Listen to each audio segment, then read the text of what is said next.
Good morning, everyone, and welcome to today's class, Deducting Medical Expenses.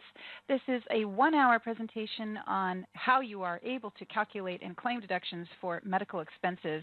We're going to be talking about the types of expenses that are allowable, who can claim expenses that have been paid, and how you go about calculating the deduction and claiming it on your tax return. So let's move on to page 2 of the manual, where I have a brief introduction for you. We are on the first of a series of courses that's going to be running all this week on itemized deductions. And we've broken itemized deductions down into 4 separate courses. And the first one is going to cover this very first section of Schedule A, medical and dental expenses. And we're devoting 1 hour to that. And then in our afternoon class today, we're going to be covering the next part of Schedule A, which is taxes you paid, interest you paid, and gifts to charity. And then on Thursday's class, we're going to have a 1-hour class devoted to casualty and theft losses, followed by a 3-hour class that will focus on the last part of Schedule A, looking at job expenses and miscellaneous deductions, other miscellaneous deductions, including tax preparation fees. And then we'll also cover this little bottom section of the form where we look at the limit on itemized deductions. So quite a busy week with a lot of content to cover, and we're, of course, in this class focusing on medical and dental expenses. So let's move on to page 3 of this manual. And we're just going to cover in this class a brief introduction to what Schedule A is for. Many of you attending this class know exactly what Schedule A is for, but there may be people who are coming along and studying tax for the first time. So we'll give this introduction in this class and just bear with me through it. We're going to use Schedule A for a very important purpose. And Schedule A is kind of a fun form because you use it to save your clients money. I like anything to do with deductions and credits. I'm always happy talking about those and how I can save my clients money. Now, in most cases, you will itemize your deductions because they will be greater than your standard deduction and therefore give you more tax savings. But there are certain situations when you are required to itemize your deductions, whether they give you more tax savings or not. And believe it or not, there can be situations where itemizing your deductions could result in a smaller deduction than the standard deduction, but still be the better choice for you. So we'll talk about all of those things as well. So typically, as this leading paragraph says, in most cases, your federal tax will be less if you take the larger of your standard or your itemized deductions. And if you itemize, you can deduct a part of your medical and dental expenses, as well as unreimbursed employee business expenses, amounts you pay for certain taxes, interest, contributions to charity, and other miscellaneous expenses. You can also deduct certain casualty and theft losses, as we see spaces provided for on the form. Now, there are certain situations where an individual is required to itemize deductions. And when does that occur? Well, you must itemize your deductions if either of the following is true. Number 1, you are married filing separate and your spouse itemizes deductions on his or her return. If your spouse itemizes, you must itemize if your filing status is married filing separate. Or if you are a non-resident alien who is filing Form 1040 NR. Non-resident aliens are not allowed to use a standard deduction. They must itemize, and very often what they have to itemize isn't a whole lot. But there is an exception, as with all things in the IRS. If you are a resident of India, then you are allowed to claim a standard deduction. But any other resident of any other nation, no. All right, now, who should itemize deductions? Well, you should itemize your deductions if your total itemized deductions are more than your standard deduction, or even if your itemized deductions are less than your standard deduction, you should still itemize deductions if you pay the alternative minimum tax. Today's class is not on the AMT. We will mention the alternative minimum tax here and there throughout our section on itemized deductions, but we really devote an entire 3-hour course to the alternative minimum tax. And of course, I wrote a number of years ago an update every year, and it's called Understanding the Alternative Minimum Tax. And when you study the alternative minimum tax and how it's computed on Form 6251, you will see that Form 6251 begins with your itemized deductions, or your income after itemizing your deductions, rather. So it starts with the line after the line you claim your itemized deductions. But if you claim the standard deduction, it doesn't allow that standard deduction at all. So the starting point is your income, subtracting out your itemized deductions, and then the alternative minimum tax will add back in amounts that are not deductible under AMT that are deductible under the regular tax. So again, if you are paying alternative minimum tax, even if your itemized deductions are very small, it could be that you'll still come out ahead by itemizing rather than claiming the standard deduction. So what are itemized deductions? Well, itemized deductions are deductions that you claim instead of the standard deduction. And we talked about the standard deduction in one of our earlier classes. We really focused on it when we were talking about filing requirements, because your filing requirement is actually tied to your standard deduction. But the standard deduction is a flat figure. It's based on your age and your filing status. And also, you get an additional standard deduction if you are blind. And you can claim that standard deduction, or you can itemize deduction. But you're not allowed to do both. So typically you're going to need to decide which deduction is going to give you the best tax savings.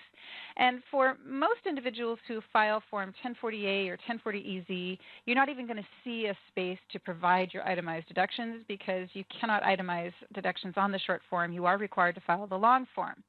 So if you do itemized deductions, you're going to have to complete Schedule A. You're going to have to attach it to the long form 1040.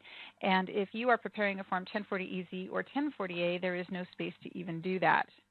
Now, there is an important rule to remember for all itemized deductions, and this crosses other deduction areas as well. It certainly is true for adjustments to income. It's certainly true for credits. But the rule for the IRS is that you must use after-tax dollars to pay an expense that you wish to claim a deduction for. And in addition, you may not claim a tax benefit for the same expense in more than one way. If you claim an itemized deduction for an item that is also claimed as another tax benefit, you may not claim a double benefit. And following are examples of where a benefit can be available in more than one way. For example, employer-paid or pre-tax health care plan at work. This one comes up all the time. I have clients that want to claim a deduction for their health insurance costs, even though it's already been subtracted pre-tax from their payroll and it's not being reported on the W-2 as income at all. And getting them to understand it's already been deducted and can't be deducted a second time is sometimes a bit of a challenge. Also, flex spending accounts. If your job provides you with a flex spend account where you can put salary deferred contributions into that account and then use them to pay qualified medical expenses, you're not allowed to deduct those same expenses that you paid with flex spend amounts to then deduct them on Schedule A. And the same rule logically falls in place for health savings accounts and Archer MSAs. You cannot claim a deduction on Schedule A for amounts that you paid with funds that came from a health savings account or Archer MSA. Also, we have the dependent care credit. In certain situations, you may pay someone to provide care for a person who is disabled and is incapable of self-care. And where that happens, you can be eligible to claim a credit for dependents, a dependent care credit. That credit cannot be used or to claim an offset for the cost of same expenses that were also deducted on Schedule A. So it's one or the other, but not both. Also, we have the health coverage tax credit, but you may not deduct expenses used to figure this credit. And then finally, health insurance premiums are deducted by a self-employed person as an adjustment to income on 1040 line 29. If you are self-employed and you paid for health insurance premiums and you qualify to claim the self-employed health insurance deduction, that's usually a way better deal than claiming it on Schedule A. And once you have claimed the deduction for self-employed health insurance premiums, you may not also turn around and claim that same expense on Schedule A. All quite logical. So now that we've talked a little bit about the rules for Schedule A, let's move on to discuss medical expenses themselves, and we're going to begin with a definition. Medical expenses are defined as the cost of diagnosis, cure, mitigation, treatment, or prevention of disease, and the cost for treatments affecting any part or function of the body. These expenses include payments for legal medical services rendered by physicians, surgeons, dentists, and other medical practitioners. They include costs of equipment, supplies, and diagnostic services needed for these purposes. Medical care expenses must be primarily to alleviate or prevent a physical or mental defect or illness. They do not include expenses that are merely beneficial to general health, such as vitamins or a vacation. One of the things I do know about other countries is that in other countries, the governments of those nations, as a part of their medical coverage for residents of those nations, very often do provide wellness coverage where people go to resorts and regain their health or rejuvenate at these resorts. And those are benefits that are provided at least in part by governments in those countries. So in a way, it can certainly be argued that these types of benefits have their place and help maintain health. But as far as the American government is concerned, they are personal expenses. They may not be deducted as medical expenses in this nation. Medical expenses include the premiums you pay for insurance that covers the expenses of medical care and the amounts you pay for transportation to get medical care. Medical expenses also include amounts paid for qualified long-term care services and limited amounts that are paid for qualified long-term care insurance premiums or contracts. There is a substantial limit on the amount of medical expense you can deduct, and you can see here it says that the limit has increased to 10% for filers under the age of 65. That particular rule, the 10% rule, became effective January 1, 2013, and it works as follows. You can claim deductions for medical expenses not covered by your health insurance, but only to the extent that they exceed 10% of your adjusted gross income. There is, however, a temporary provision or exemption from this limit until December 31 of 2016. So as I'm teaching this class, we're in 2015. This class covers 2014. So just as a look ahead, we've got the 2015 tax returns coming up, and then that would be followed by 2016 tax returns, where the 7.5% limit will continue to apply to individuals who are age 65 or older, but beginning with tax year 2017, the 10% rule will be universal. All right, so when can I deduct my medical expenses? Well, you can deduct medical expenses only in the year you paid them, regardless of when the services or treatments were provided. Payment is treated as paid on the date that you mail or deliver a payment by check, if you make payment by check, or the date reported on your financial institution statement if you use a pay-by-phone or online account to pay your medical expenses, or the date you charged payment to your credit card if you paid by credit card. Now remember, the date that you pay the credit card is not relevant. What matters is the date you charged the payment to the credit card. One of the concepts that confuses individuals is they feel that when they use their credit card to pay for something, it's the payments they make on the credit card that are deductible, and that is not the case. What is deductible is what you charge to the credit card. So if you went to the doctor and you paid for a procedure that cost $2,000 and you charged that $2,000 to your credit card on April 15, that expense is considered to have been paid on April 15th. And it doesn't matter if after that point in time you begin to make payments on that credit card over time or whether you pay them off all at once sometime in 2015. The payment dates on the credit card do not matter. What matters is the date you made the charge to the credit card. And with this in mind, this rule that you claim deductions for expenses in the year you pay them, it can be helpful to be planning ahead on exactly how a particular premium might be paid or a medical expense might be paid. And some older retired individuals who are itemizing deductions very often do not have a lot that they're itemizing with. They're not earning as much. They're not paying as much state income taxes anymore. Very often their mortgage is close to being paid off if it's not outright paid off. And so year to year they may or may not itemize, just depending on what's happening. But a smart taxpayer is going to take a look at when they can itemize.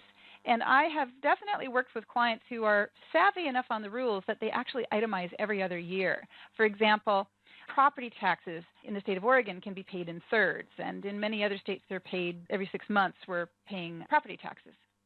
So a person in Oregon might make the November payment a little bit late and make it in January, and then pay the entire back year's taxes in the month of January of the succeeding year. And then before the end of that year, make all of the payment for the year after that. So for example, you have a tax assessment period that runs July 1st, 2014 through June 30th, 2015, and the property tax bill comes due in November. Well, you might just hold off and deliberately pay a late payment penalty to then make that payment on January 2nd. For that 2014-15 cycle. And then when you get your next property tax statement in November of 2015, you pay it all off at once. So literally within a 1-year period, you've paid 2 full years of property taxes. And in doing so, you might put yourself in a situation where you can recognize some definite tax savings by itemizing your deductions. Whereas if you paid each payment exactly when it was due, that wouldn't work. Well, and you can think of the same thing going on with medical expenses, that you might be proactively thinking about a particular treatment that you have and when you should be paying for that. And I have an example here David, age 53, has adjusted gross income of $40,000, and he is scheduled a $3,200 corrective eye laser surgery for January of 2015. He has received a bill requiring advanced payment for the procedure. During 2014, he already paid $2,000 of medical expenses, and now he's got this bill that he needs to pay before he can actually go in and receive his treatment in early January. So he's got this bill, and it's December of 2015, and he's saying to himself, well, I could pay this on January 3rd. The procedure isn't until the 10th, but it is payable now. And if I pay it now, then I can deduct it and lump it in with my other expenses for 2014. So he decides to do that. And so he pays that bill for the corrective eye laser surgery costing $3,200. And now in 2014, he has paid $5,200 worth of expense instead of $2,000. He's managed to lump all of that into a single year. And if his income is $40,000, which we're supposing in this example, then he is going to have to deduct 10% of $40,000 from his medical expense, and that, of course, equals $4,000. If his total medical expenses for the year are $5,200, he'll subtract out $4,000, and that will leave him an allowable deduction of $1,200 for the year. Now, if David decides to pay for the surgery by credit card in 2014, he's going to be allowed that deduction in 2014, even if he does not pay that credit card bill off until later on in 2015. You should note that a deduction cannot be claimed for future medical care, however. We're giving David this particular medical expense deduction because he's received the bill, it is payable, and he is therefore able to deduct it. But if you're making payment for future medical care that is off sometime in another year, then that is not deductible until you've actually received the care. We hope you've enjoyed this tax education class. Pacific Northwest Tax School is approved as a CE provider by the IRS and the states of Oregon, New York, and Texas. We have been awarded the Quality Assurance Standard by NASBA and meet the CE requirements for CPAs in most U.S. states and territories. Tax clients demand knowledge and experience. Pacific Northwest Tax School provides the in-depth, practical education needed to improve your understanding of tax law and to meet the demands of the competitive tax preparation industry. Click on the link shown here to purchase the manual for this course, enroll in the full course to receive CE credit, or browse our course catalog.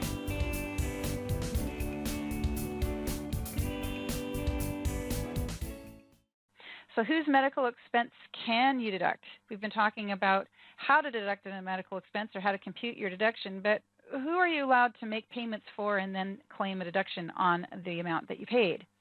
Well, you can deduct medical expenses you pay for yourself and the following individuals, provided they were paid during 2014. Firstly, your spouse. If you are married filing separately, you can claim expenses you paid for your spouse only if you paid them after you were married. But if you are filing married filing joint, you can claim expenses you paid for your spouse at any time during the year, so long as you were married on the last day of the year. Number two, you can also claim expenses you pay for your dependent. Now, this person must have been your dependent either at the time the expense was paid or at the time the medical service was provided. You do not need to claim an exemption for your dependent. And for purposes of the medical expense deduction, a person qualifies as your dependent if both of the following requirements are met.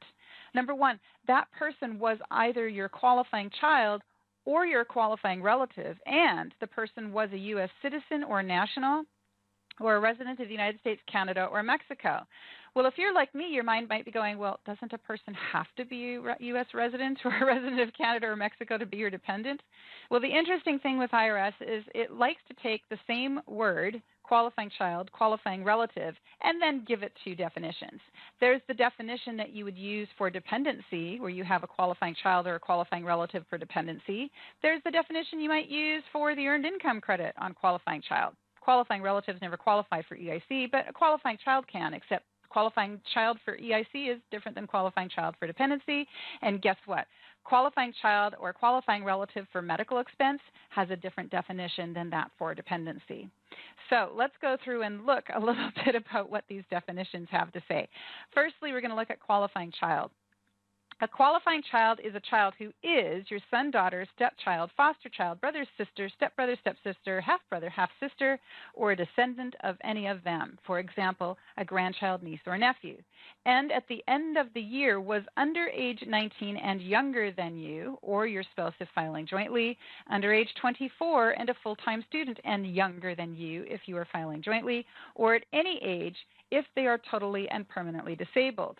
They must have lived with you for more than half the year. They did not provide over half of his or her own support and did not file a joint return other than to claim a refund.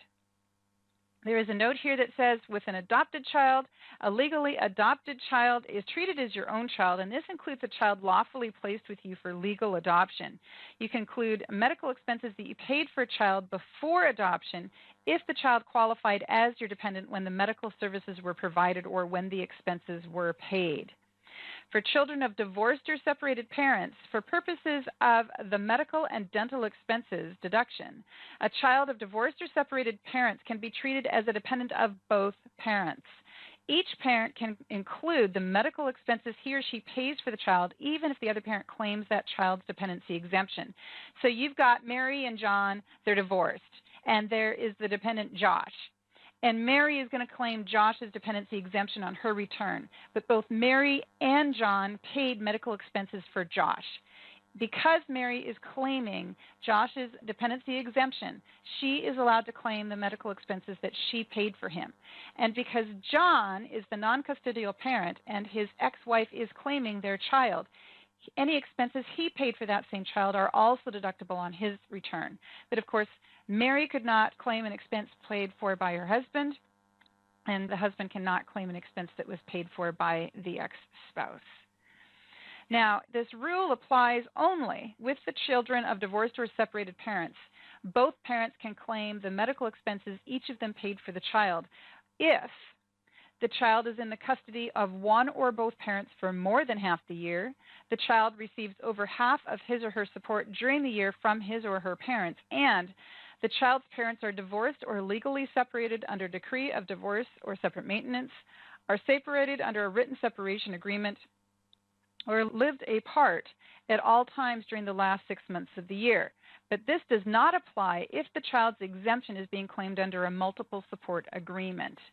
So let's think of a situation where neither parent would be able to claim medical expenses. You could have two parents who are legally separated, and there is the child of the two parents, but that child lives with his grandparents who provide all of his support. Well, in a situation like that, neither the mother or the father are going to be entitled to claim that child's dependency exemption, and as such, neither the mother or the father would be able to claim any medical expenses. If any medical expenses were paid by the grandparents, however, for that child, the grandparents would be entitled to deduct them. Qualifying relative? Well, a qualifying relative is a person who is any of these relationships listed here, including son, daughter, stepchild, foster child, or a descendant of any of them, for example, a grandchild, a brother, sister, half-brother, half-sister, or a descendant of any of them, a mother, father, or an ancestor or sibling of either of them, for example, grandparents and aunts and uncles, stepbrothers, stepsisters, in-laws, father-in-laws, anyone basically related to you through marriage, even though they're not related to you through blood, and any other person other than your spouse who lived with you all year as a member of your household, provided that relationship does not violate local law. So, for example, you could have an unmarried couple that live together all year, and if this is the case and you're meeting the test shown here for qualifying relative, you're going to be able to claim that person's medical expenses.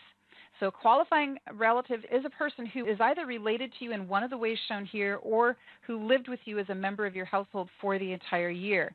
And this person was not a qualifying child of any other individual, and this person is a person for whom you provided over half the support during the year, unless you didn't provide more than half the support for the year, but you are still claiming this individual as a dependent under a multiple support agreement.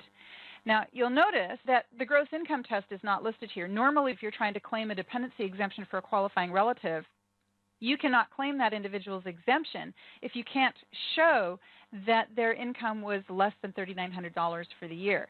That test isn't here because that's actually not a requirement. In order to claim the medical expenses for a person who is a qualifying relative, you merely need to show that they were either related to you or lived with you the entire year as a member of your household, that they're not the qualifying child of anyone else, and that you essentially are providing over half their support for the year. So in effect, the gross income test is thrown out. And you remember up here, it throws back in that test that the person must be a U.S. citizen or resident or a resident of Canada or Mexico.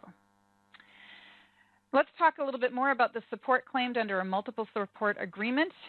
If you are considered to have provided more than half of a qualifying relative's support under a multiple support agreement, you can include medical expenses that you pay for that person. A multiple support agreement is used when two or more people provide more than half of a person's support, but no one provides more than half. And any medical expenses paid by others who joined you in the agreement to support this particular person cannot be included as medical expenses and treated as if they were paid by you. However, you can include the entire unreimbursed amount that you actually paid for medical expenses. So let's just think about this for a second. We've got two children and their mother, and the children are paying 80% of that mother's support, and each of them is paying 40%, and the mother is paying 20% of her own support. In this situation, no one person can show that they have provided more than half of the support. So the two children between them agree that one of them is going to claim that mother's support under a multiple support agreement. The child who gets to claim the mother under the multiple support agreement is going to be able to claim the mother's dependency exemption and will also be able to claim any medical expenses for that mother. Now, you'll notice that it's not required to actually claim that person's dependency exemption. So it could be the case that even though the children are providing 80% of the mother's support, the mother fails the gross income test and is not a dependent of either of them. They could still have a multiple support agreement for purposes of the medical expense deduction. And in this case, only one of the children will be able to claim that deduction.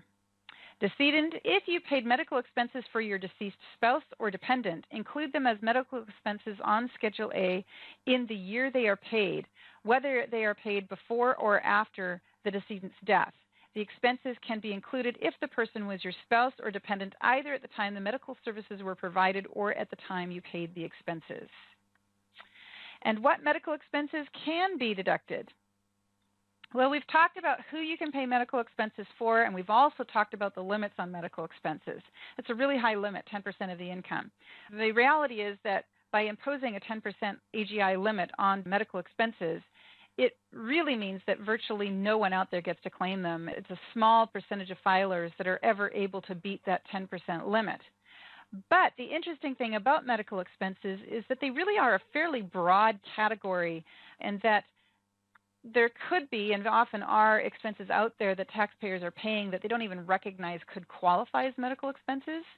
And so we're going to spend quite a bit of time today looking at really what a qualifying medical expense is. And once you've identified what it is, if your client paid for it, then they are allowed to deduct it. So allowable expenses must be primarily to alleviate or prevent a physical or mental defect or illness, such as payments for legal medical services rendered by physicians, surgeons, dentists, and other medical practitioners, and the costs of equipment, supplies, and diagnostic devices needed for these purposes. So let's think about this a little. There are quite a few people out there, especially in the community I am in here in Portland, Oregon, that like to go to naturopathic doctors or to Chinese doctors that do the Oriental style of medicine.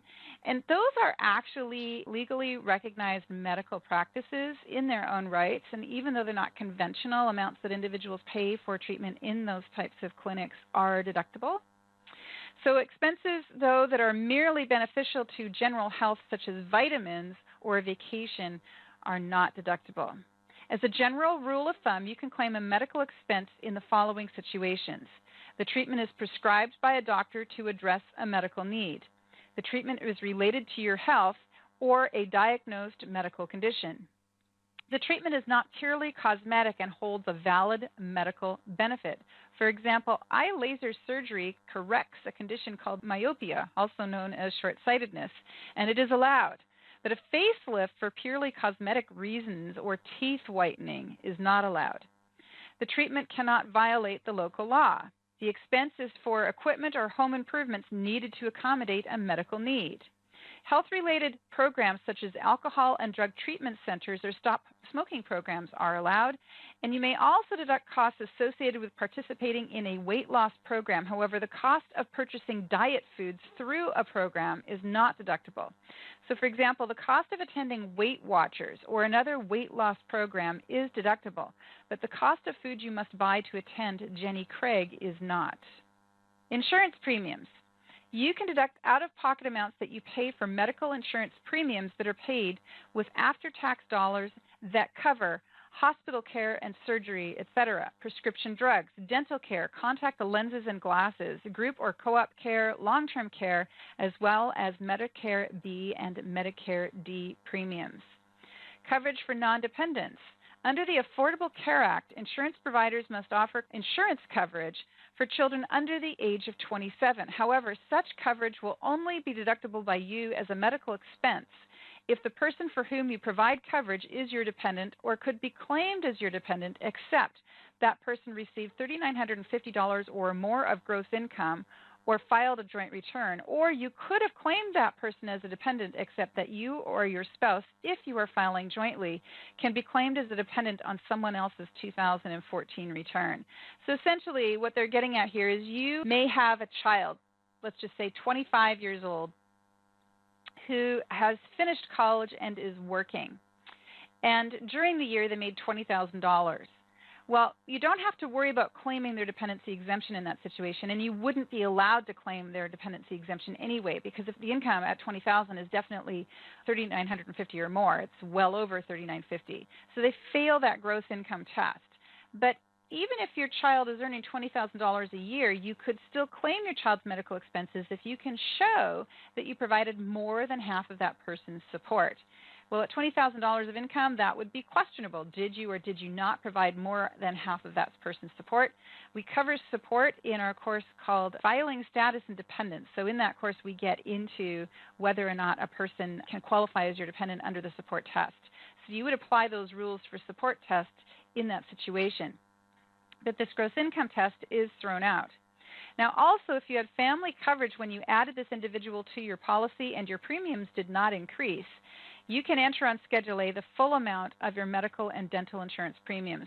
Now, one of the things that usually happens with health insurance is there's a premium you pay for a single coverage policy. There's a premium that you pay that's higher if you add a spouse. There's a premium that's higher if you add a dependent. But very often, whether you add one dependent or three dependents, the premium is the same. And so what this particular sentence is saying is even if you aren't able to claim your child's dependency exemption, and they're somewhere between the age of birth and 27, even if you're not able to claim their exemption, you're still going to be allowed to claim medical insurance premiums you paid for them without any regard to any other rules, as long as there was no additional cost in those premiums that covered them.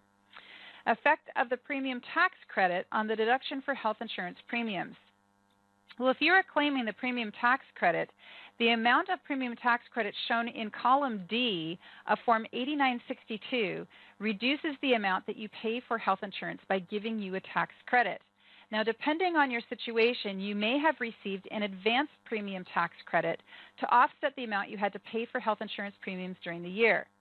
If the amount of the APTC that you received during the year is greater than the PTC you are allowed to claim as figured on Form 8962, then you must repay the excess credit received as an additional tax. The amount you must repay increases your deductible cost of health insurance premiums. Well, that's a mouthful, so let's take a look at what I mean by that. And this is a tricky one. I can't find it anywhere in the instructions for deductions on Schedule A. The way I figured it out was I observed my tax software was getting upset when things didn't balance. In other words, when the deduction being claimed on Schedule A did not balance with what it felt the deduction should be based on the amounts entered on 8962.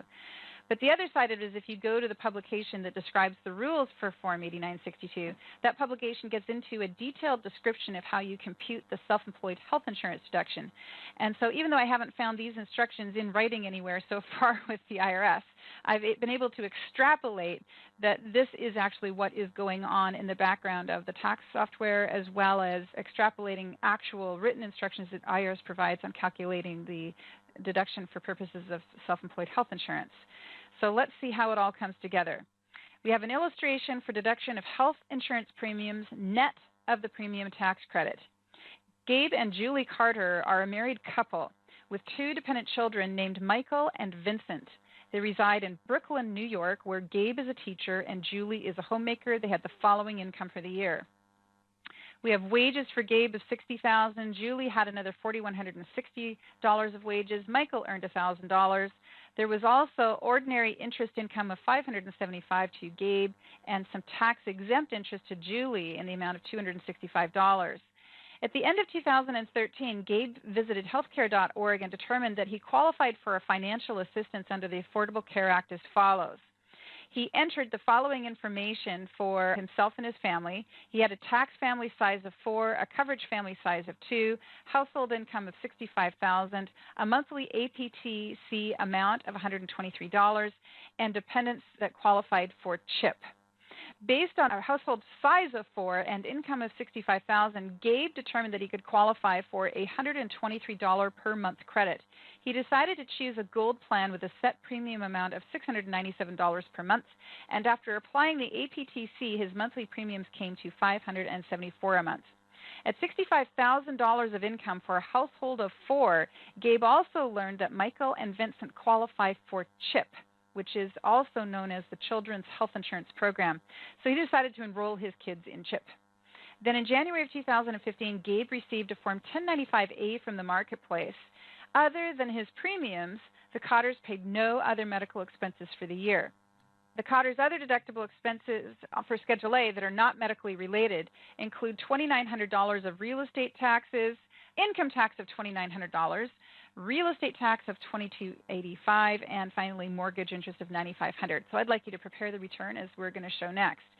Now, when we're dealing with the premium tax credit, the amount of premium tax credit you are entitled to is going to depend on the amount that you actually paid for health insurance and on the cost of the second lowest cost silver plan and on your modified adjusted gross income. Well, modified adjusted gross income, the IRS provides 2 separate tables for determining what your modified AGI is. Firstly, we have the taxpayers modified AGI worksheet for line 2A, and then we have the dependents combined modified AGI worksheet for line 2B.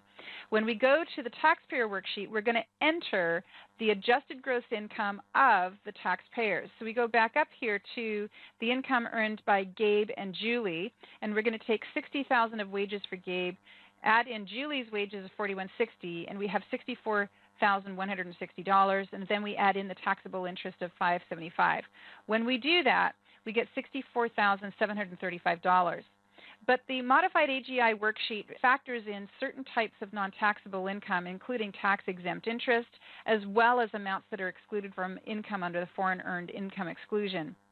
So we've thrown in $265 of tax-exempt interest that Julie made for the year, and when we do that, it brings their modified AGI up from $64,735 to $65,000.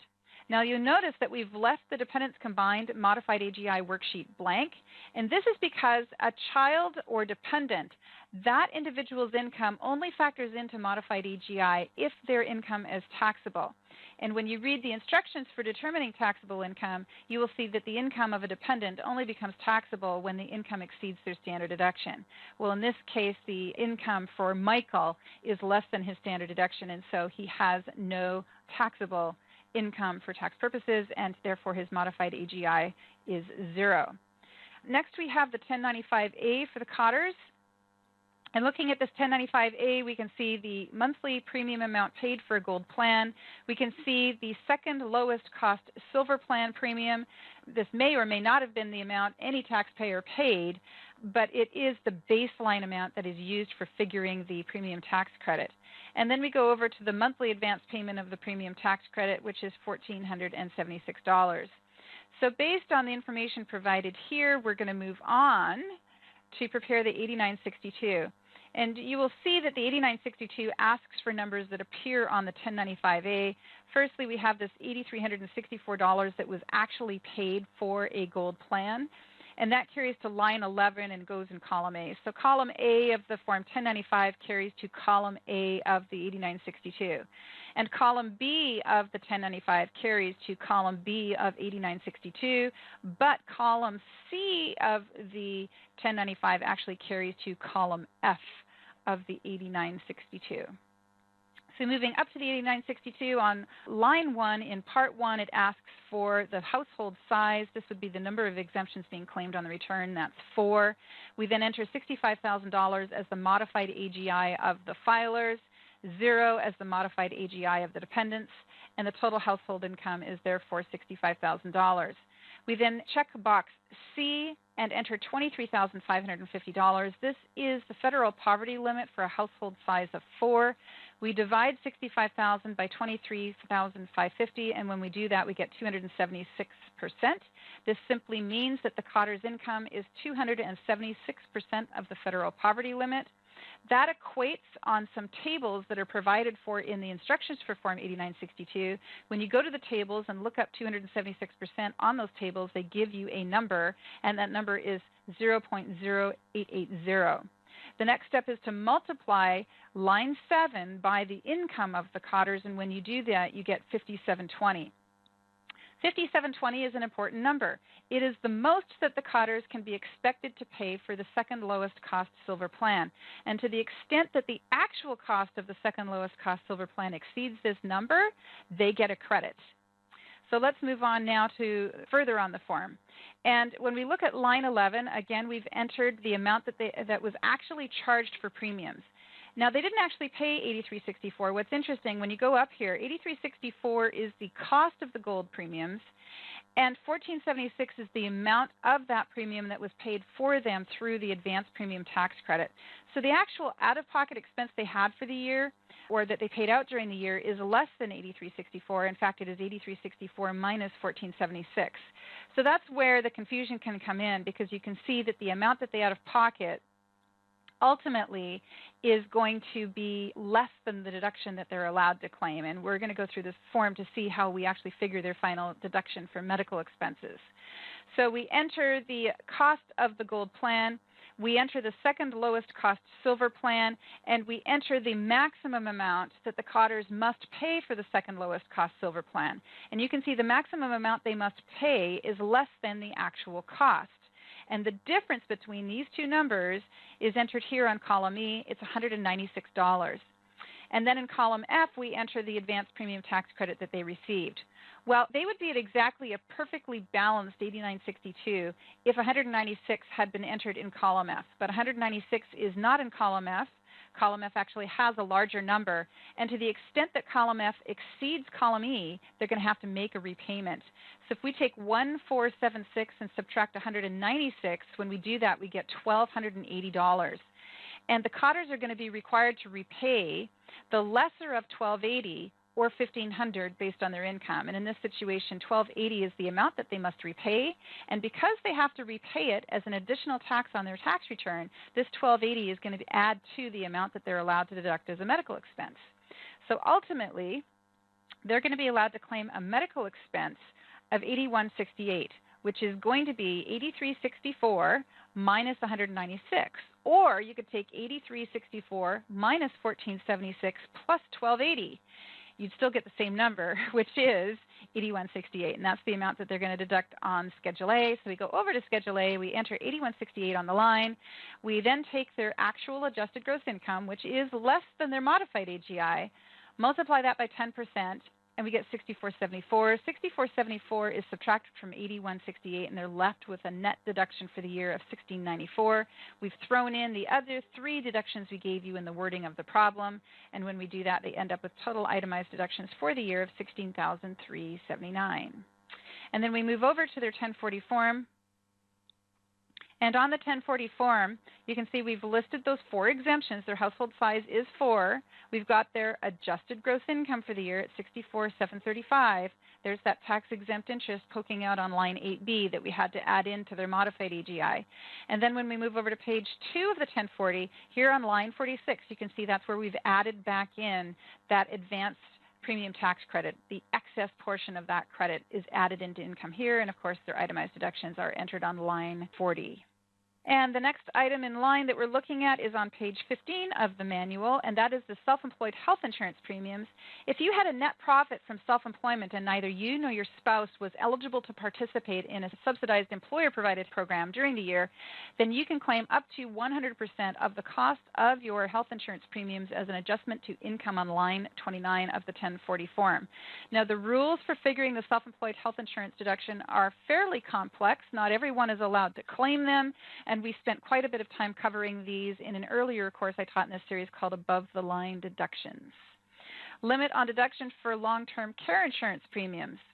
A qualified long-term care insurance contract is an insurance contract that provides only coverage for long-term care services. Essentially what we're talking about is nursing home. Someone really is not able to care for themselves. They're put in a facility where they receive care of varying degrees. Some people might be semi-self-sufficient and still need help getting in and out of the bathtub, cleaning house, taking care of themselves, changing their clothes and so forth. And others might be more debilitated and need to be pushed around in a wheelchair. There's all different levels of it.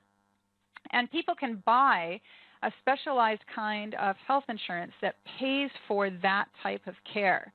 Most conventional health insurance doesn't pay for that kind of care. And in fact, if you go to hospital and you're in the hospital for some surgery, you have an extended illness, you come out of the hospital, and you're going to go into some kind of assisted care center, most health insurance will stop paying for that assisted care after about 30 days. And then you're off on your own. And yet the cost of this type of care can be huge, $40,000 a year minimum for a lot of them, and often it's higher. And Medicare will not kick in and help with the cost of any of that until a person is essentially at poverty and has no assets.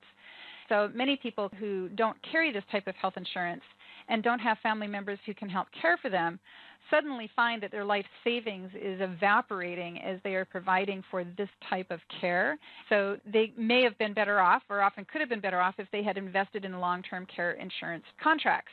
And the thing is with long-term care contracts, though, that IRS has a limit on the amount that you are allowed to deduct for the premiums you pay. And that limit is based on your age. If you are age 40 or under, then the most you are allowed to deduct per year for the cost of long-term care insurance premiums is $370. And as you age, the amount of the deduction grows until you are age 71 or older, and then the limit is as high as $4,660. Now, I can honestly say I have quite a number of clients, actually, not a majority, but a significant number of clients who do pay for long-term care insurance premiums, and I have not really seen a situation where the amount they pay is higher than these limits. So the limits seem to be reasonable. Meals and lodging. You may claim the cost of meals and lodging related to medical care in certain situations, and how much you can claim depends on where you stay. If you stay at a hospital, you can deduct the cost of meals and lodging at a hospital or similar institution if your main reason for being there is to receive medical care. But what if the meals and lodging are not at a hospital? You may deduct the cost of lodging while away from home, even though you are not staying at a hospital or a similar institution, provided all of the following is true. The lodging is primarily for and essential to that medical care. The medical care is provided by a doctor or a licensed hospital or in a medical care facility that is related to or the equivalent of a licensed hospital. The lodging is not lavish or extravagant. There is no significant element of personal pleasure, recreation, or vacation in the travel away from home. And get this, the cost for that lodging cannot exceed $50 per person per night. I don't know how you would get to lavish and extravagant at that rate. And you may not deduct the cost of meals. Nursing home or home for the aged, expenses are allowable for you, your spouse, or your dependents, including the cost of meals and lodging, provided you are there for medical or nursing care reasons. So we're back to this concept of paying for assisted care living.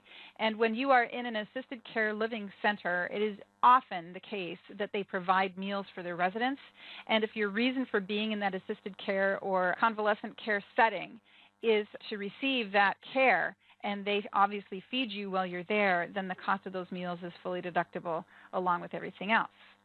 Transportation, you can claim a deduction for transportation costs associated with a medical need. Allowable costs include bus, taxi, train, airfare, or ambulance. Transportation expenses of a parent who needs to accompany a child who needs medical care. transportation expenses of a nurse or another person who must accompany a person to provide medical treatment when that person is unable to do so alone, and transportation expenses to visit a mentally ill dependent if those visits are prescribed as part of that patient's treatment. Transportation expenses not allowed. Commute to and from work is never allowable. Also, transportation for non-medical reasons. For example, you travel to Hawaii for vacation and receive medical treatment there that is available to you in your hometown. It's not hard to figure that one out. Car expenses. You can claim a standard rate of 23.5 cents per mile driven or the cost of gas and oil, but there is no allowance for depreciation or maintenance. Disabled care expenses. You may be able to claim certain dependent care expenses as a medical deduction or as a dependent care credit. If you claim the credit, you do so using Form 2441. And either the deduction or the credit is allowable, but remember, you cannot double deduct by claiming both a deduction and a credit for the same expense. You can claim either the deduction or the credit, but not both. Now, one of the things I don't see a reason that it would be a problem, I've never read to the contrary, is let's just suppose you're paying $30,000 a year to care for your dependent who is incapable of self-care. You could use the first $3,000 of that expense to qualify for the dependent care credit on Form 2441, and then the remaining expense could be claimed on Schedule A. Capital expenses, you can deduct amounts you pay for special equipment installed in a home or for improvements if the main purpose is medical care for you, your spouse, or your dependent as follows. If the cost of a permanent improvement increases the value of your property, you may deduct the cost of the expense that exceeds the increase in the value of your property. And examples of the types of improvements that do not normally increase the value of property include constructing entrance or exit ramps for your home, widening doorways at entrances or exits to your home, widening or otherwise modifying hallways and interior doorways, installing railings, support bars, or other modifications to bathrooms, lowering or modifying kitchen cabinets and equipment, moving or modifying electrical outlets and fixtures, installing porch lifts and other forms of lifts, but elevators generally add to the value of the house, modifying fire alarms, smoke detectors, and other warning systems, modifying stairways, adding handrails or grab bars anywhere, whether or not they are in bathrooms, modifying hardware on doors, modifying areas in front of entrance and exit doorways, grading the ground to provide access to the residence. But you should note that additional capital costs paid for personal motives, such as for architectural or aesthetic reasons, are not medical expenses. Now, to help sort all of this out, the IRS has created a worksheet, a small worksheet. You can find it in Publication 502. It's called the Capital Expense Worksheet. And what it says is enter the amount that you paid for the improvement, enter the value of your home after, and then enter the value of your home before. Subtract line 3 from line 2, and this is the increase in the value of your home. Then you subtract line 4 from line 1. So you take the cost of the improvement. From the cost of the improvement, you subtract out the increase in the value of your home, and the difference is your allowable deduction. Operation and upkeep. You can deduct costs paid for the upkeep of property that accommodates a medical need, even if the cost of the property was not deductible because it improved the value of your home. And here is an example. You install an elevator in your home because you are unable to climb stairs. The cost of the elevator is $8,000, but the value of your home also increases by $8,000. So you're not able to deduct the cost of installing the elevator. However, you can deduct the cost of electricity you use to operate the elevator, and any costs to maintain it are also a medical expense as long as the medical reason for the elevator exists. Impairment-related work expenses. If you are a person with disabilities, you can take a business deduction for expenses that are necessary for you to be able to work. If you take a business deduction for these impairment-related expenses, they are not subject to the 10% limit or the 7.5% limit for individuals age 65 or older that normally applies to medical expenses. You have a disability if a physical or mental disability, for example, blindness or deafness, functionally limits your ability to be employed, or a physical or mental impairment, for example, a sight or hearing impairment that substantially limits one or more of your major life activities, such as performing manual tasks, walking, speaking, breathing, learning, or working. So impairment-related work expenses defined. Impairment-related expenses are those ordinary and necessary business expenses that are necessary for you to do your work satisfactorily, are for goods and services not required or used other than incidentally in your personal activities and not specifically covered under any other income tax laws. Where do you deduct these impairment-related work expenses? Well, where to deduct your impairment-related work expenses depends on if you are an employee or if you are self-employed.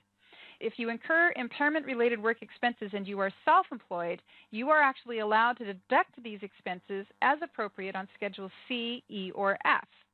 If you are an employee, you're going to deduct your impairment-related work expenses not subject to the 2% limit that applies to other employee business expenses. And you would deduct these impairment-related work expenses first by completing Form 2106 and then entering on Schedule A, line 28, the part of the amount on Form 2106 that is related to your impairment. And then any part of the deduction on 2106 that is not related to your impairment would carry to line 21. And we have an example here. You are blind. You must use a reader to do your work. You use the reader both during your regular working hours at your place of work and outside your regular working hours away from your place of work. The reader services are only for your work, and you can deduct the expenses for that reader as a business expense. You would complete Form 2106 and then carry the deduction to line 28 of Schedule A, not subject to the 2% limit. Other medical expenses that you can include, and the following is a list that comes from Publication 502 of the types of expenses that generally are allowable. Alcohol addiction treatment, ambulance, annual physical examination, artificial limbs, artificial teeth, bandages, birth control pills, body scan, Braille books and magazines, breast pumps and supplies, breast reconstruction surgery, a car, the medical improvements and medical use operating costs of that car, chiropractor, Christian Science practitioner, the cost of attending medical conferences, but the cost of meals and lodging while you're there is not deductible. Contact lenses, crutches, dental equipment, diagnostic services, disabled dependent care expenses, drug addiction treatment, drugs, eye exam, eyeglasses, eye surgery, fertility enhancement, founder's fee, guide dog expenses, health institute, health maintenance organization, hearing aids, home care, home improvements, hospital services, insurance premiums, hospitalization, surgical services and x-rays, prescription drugs and insulin, dental care, replacement of lost and damaged contact lenses, long-term care, Medicare B, Medicare D, prepaid insurance premiums, intellectually and developmentally disabled expenses for the care of that person, laboratory fees, lactation expenses, lead-based paint removal, legal fees paid to authorize treatment for mental illness, lifetime care, and this is where we get into advanced payments allocable to medical care. Sometimes, very often actually, the better retirement homes that take care of elderly individuals can be pretty popular and hard to get into, and you might want to reserve a spot for an individual or get an individual into a home that promises to care for them until the very end.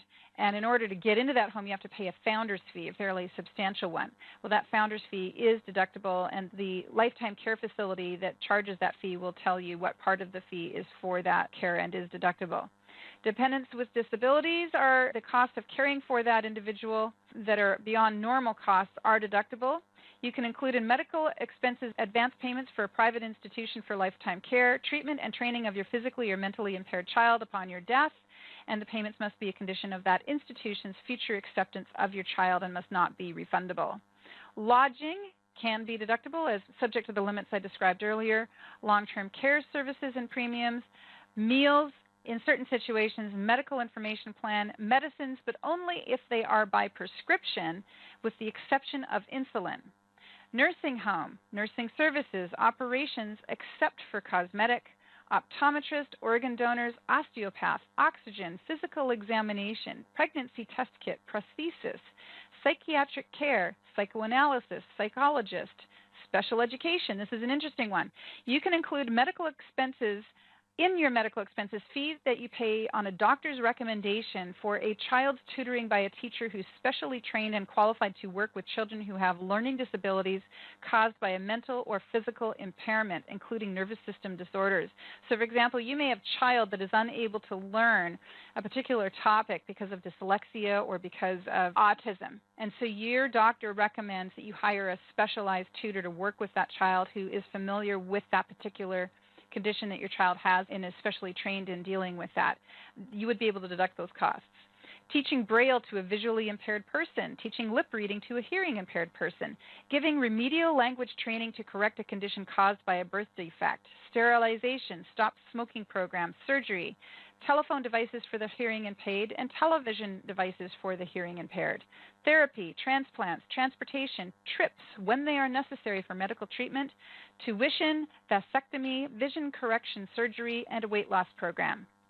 But with weight loss programs, you can include in medical expenses amounts that you pay to lose weight if it is a treatment for a specific disease diagnosed by a physician, such as obesity, hypertension, or heart disease, and as follows. You can claim the cost of fees you pay for membership in a weight reduction group as well as fees for attendance at periodic meetings. But membership dues in a gym or health club or spa are not allowable as a medical expense, but you can include separate fees that gym charges for weight loss activities. You cannot include the cost of diet food or beverages in medical expenses because the diet food and beverages substitute for what is normally consumed to satisfy these nutritional needs. You can include the cost of special food and medical expenses only if the food does not satisfy normal nutritional needs, the food alleviates or treats an illness, and the need for the food is substantiated by a physician. The amount you can include in medical expenses is limited to the amount by which the cost of that special food exceeds the cost of a normal diet. That sounds like an accounting nightmare to me. Wheelchair, wigs on a physician's advice for a patient who loses hair from disease, and x-rays. So that's a very long list of everything that is deductible. I told you it was a really broad list. Pretty much almost anything that is medically related appears to be deductible. But there are some exceptions, so let's talk about what's not allowed. You're not allowed to claim a deduction for babysitting, childcare, or nursing services for a normal, healthy baby, or for controlled substances such as medical marijuana, or for cosmetic surgery. However, if the surgery corrects a deformity caused by a medical condition or a surgery to treat a medical condition, then corrective cosmetic surgery is allowed as a deduction. Diaper service is not allowed unless the diaper service is required due to the defects of disease. So elderly people sometimes lose control of their bladder and have to wear diapers, and that would be an example where diaper is allowed, but diapers for a normal, healthy kid, no. Electrolysis or hair removal, funeral expenses, future medical care, hair transplant, health club dues, health savings account, household help, illegal operations and treatments, maternity clothes, sorry, not allowed. Medicines and drugs from other countries are not allowed. Prescribed drug brought in or ordered to or shipped from another country, you can only include the cost of a drug that was imported legally. For example, you can include the cost of a prescribed drug the Food and Drug Administration announces can legally be imported by individuals. That's never happened. So if you import a drug from a foreign country, whether or not you got it there legally is irrelevant, not allowed. Non-prescription drugs and medicines except for insulins and, of course, nutritional supplements, otherwise known as vitamins, no deduction allowed. Well, how do you claim your deduction? We already showed you that. You claim it on 1040. You enter the total amount of your deduction in line 1. You enter the adjusted gross income from your federal 1040. You multiply your AGI either by 10% or 7.5%, depending on your age. You subtract line 3 from line 1 and enter the deduction on line 4. So we are at the end of this particular class. I see we ran a tiny bit over, and you're probably hanging out waiting for your passwords. I'll give those to you. Password 1 is Sun City, S-U-N-C-I-T-Y, Sun City. And password 2 is Foal, F-O-A-L, Foal. And this is the conclusion of the class on medical. I actually have a small classwork assignment here, and I'm going to stay a few minutes to cover this classwork assignment. If you want to hang out for it, you can. Otherwise, you can check out. All right, so let's take a look at this classwork assignment. And what I'd like you to do is to determine which of the following may claim a medical deduction. Mary is the non-custodial parent of Jeffrey. Jeffrey qualifies as a dependent and is in the custody of one or both parents for more than half the year. Mary paid a $500 medical expense for Jeffrey. Can Mary claim a medical deduction for this expense? Yes or no?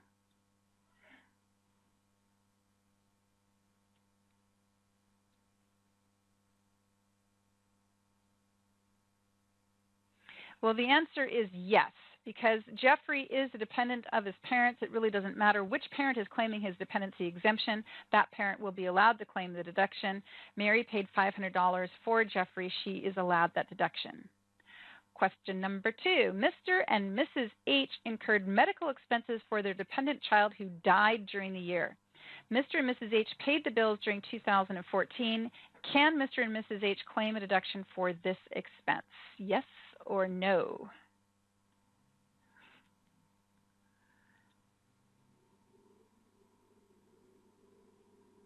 That's an easy one. Of course, it's a yes. Now let's talk about Jane. She incurred a medical bill in April of 2014, and in October she married John. John paid Jane's medical bill for her in November. John and Jane will file separately. Who can claim a medical deduction on their return? So get these dates straight. Jane incurs the expense in April. In October she marries John. In November John pays the bill, but they're filing separately. Who gets to claim that deduction? John, Jane, or no one?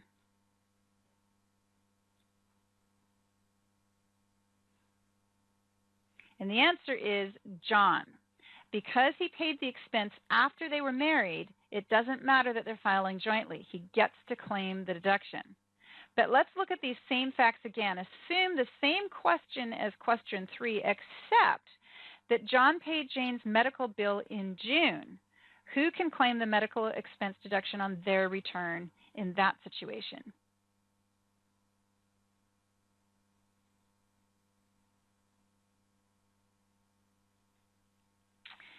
And the answer is nobody. Because Jane didn't pay the expense at all, she can't deduct it on her married filing separate return. If John pays the expense before they're married and then does not file jointly with Jane, he can't deduct it either.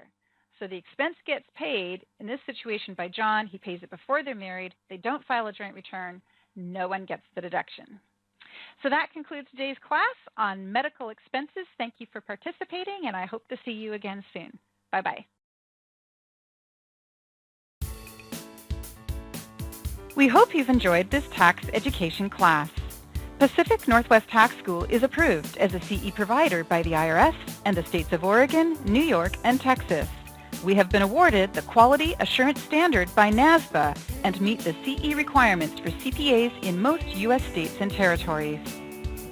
Tax clients demand knowledge and experience. Pacific Northwest Tax School provides the in-depth, practical education needed to improve your understanding of tax law and to meet the demands of the competitive tax preparation industry. Click on the links shown here to purchase the manual for this course, enroll in the full course to receive CE credit, or browse our course catalog.